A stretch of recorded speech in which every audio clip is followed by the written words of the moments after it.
Thank you, Ken. And I was a little remiss earlier. I know Kim with Ghirardelli had something that wasn't a joke. That was a present for Trevor that he can enjoy on the plane. Absolutely. You know, Trevor, you may not know, but Ghirardelli is the oldest chocolate company in this country. So we're full of a lot of history, and you recently have made some history yourself, being the first or the youngest driver to win the Daytona 500. So together we have kind of both ends covered. So it's certainly my pleasure to give you this gift basket of chocolate. Hope you enjoy it and find it pleasing to you. I really appreciate it. You know, and while you're talking about history, you know, I couldn't be more excited for the Wood brothers. You know, the oldest team in NASCAR, for them to take the chance and put rookie stripes on their back bumper for their first time ever. You know, they've never taken a chance with a young driver, so I just can't thank them enough for putting me in that 21 car. And it's cool to see old things come back around. You know, to see them back in victory lane, to get this gift basket here is really cool, and it looks good. Probably gain a couple pounds or something, but you know, this is it's a really cool experience, and I'm just really blessed and fortunate to be sitting here with you guys. So thank you all for everything. Thank you. And before we open it up to questions from the media and some race fans, Trevor, maybe you can kind of take us. I'm not sure everybody is aware of the whirlwind tour that a Daytona 500 champion goes through after he wins the race. Maybe you can fill us in on where you've been, where you're going, and how this stage of the trip has been when you're ranking to the others. Well, I've got about maybe 7 hours of sleep total, and about 5 of those are on an airplane on the way here into Chicago. And you know, I never expected all this. Like I said, just to win a race would have been enough for me. And you know, we started in Daytona the following morning at 5 a.m. I had to wake up and be at the museum at 6 a.m. to get our car inducted into the museum there with the Wood brothers and with the whole team. Those guys were so excited to be there. And then we were there till about 11 o'clock, flew to Chicago, and we spent the night there last night. And then we did all kinds of media all day long. And then we hopped on a plane here to San Francisco, and that was the first chance. That 4-hour flight here was really the first chance I got to sit and just take it all in for that long of a period of time. And you know, I just it doesn't seem real. You know, I said, "Are you kidding me?" on the radio, and I was screaming it out. And you know, but that's real. I mean, we were never expected to do this, and I just can't thank everybody that's been a supporting factor my whole career enough for this whole deal. And you know, it's just amazing, and to see all the media support, you know, to support me as a young driver, to see all the other drivers support.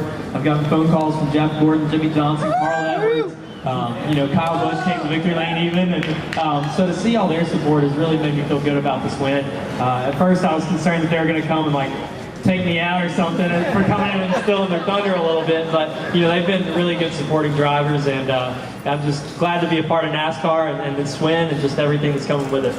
Now, the stop of the trip in here in San Francisco, are you kind of surprised? I mean, what were your expectations? I can't believe it. That was my first police escort ever on the way here. So they did good. We got here safe. So you know, that was the first strike in my brain. Like, what is going on? You know, this is crazy. And then we show up, and that was my first time on a little red carpet deal out there. And you know, I just feel bad because I can't sign every autograph. They tell me I have to keep moving, and I'd sit here all night if I could. So you know, that's the worst part of this, is not being able to sit out here and hang out with you guys all the time. But I really can't take it all in. I don't know if I ever will be able to. This has been amazing. Great. Well, you got any questions from media members? Just raise your hand. And where's Colin? Colin, why don't we got one right over here. If you could state your name and affiliation. Radio. Do you have any advice for other young drivers? You know, the most advice I can give is just to stay dedicated to it. There's going to be a lot of times when you feel like you're sacrificing things, and you know, I've had friends that I race with that you know, they just at those times they've made decisions. They're like, I'll just go over here and go to a birthday party and miss the race this weekend, you know. But if you want to make it to this level, you gotta be willing to make those sacrifices. But the thing is every bit of those will be worth it. You know, to be sitting here, there's those birthday parties and little things that I missed as a kid. I mean, they don't add up to what this is. And I would just stay dedicated to it and be humble along the way, because there's no way that you're going to get here by yourself. You know, I didn't do this on my own. My family got me started in racing. Then, you know, Dell Earnhardt Incorporated, Michael Waltrip Racing, and Gary Bechtel and Blake Bechtel, who are actually a family here from San Francisco, which is really cool.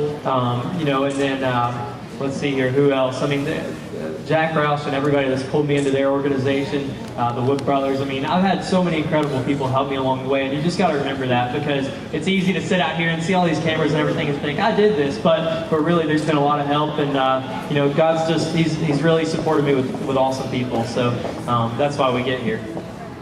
Thank you. Over here, Colin. Front row.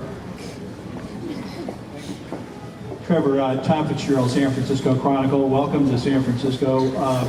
How does it feel to be called the next Jeff Gordon? And how much did Jeff help you before this particular race?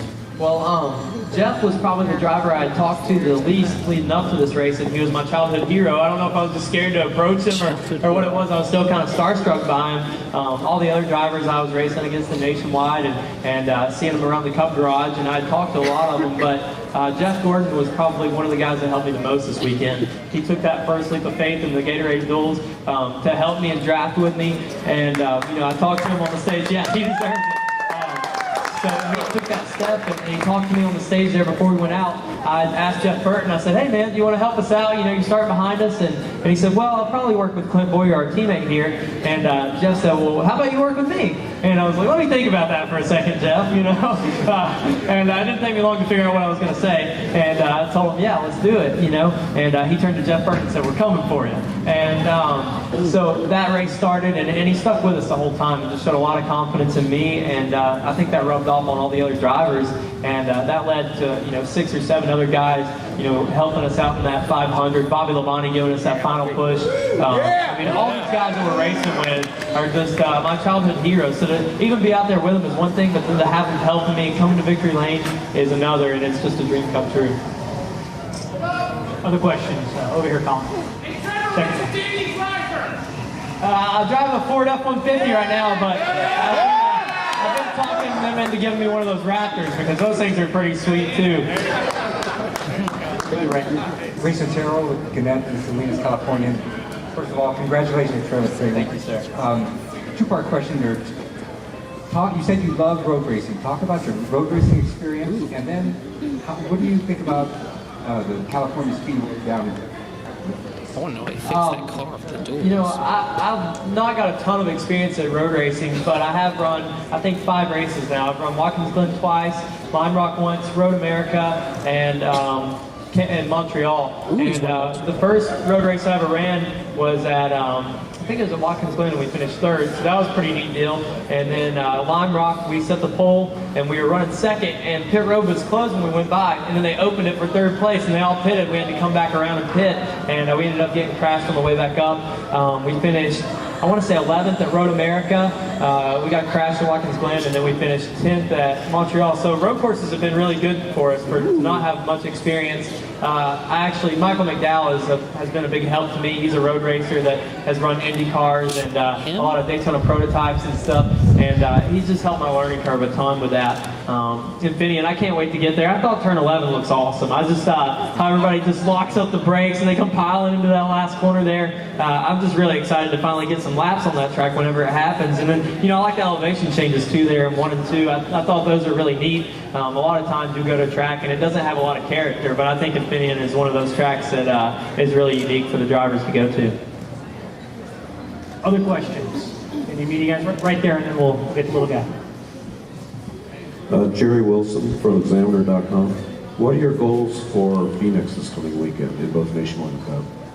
You know, I think that we've got a really strong team in both series. Our Nationwide team, I was kind of upset the night after the Nationwide race because I felt like we should have won. We ended up 10th. I kind of messed up the last restart and didn't get hooked up to Ricky Stenhouse Jr. in time. But, you know, 10th is great for our first race together.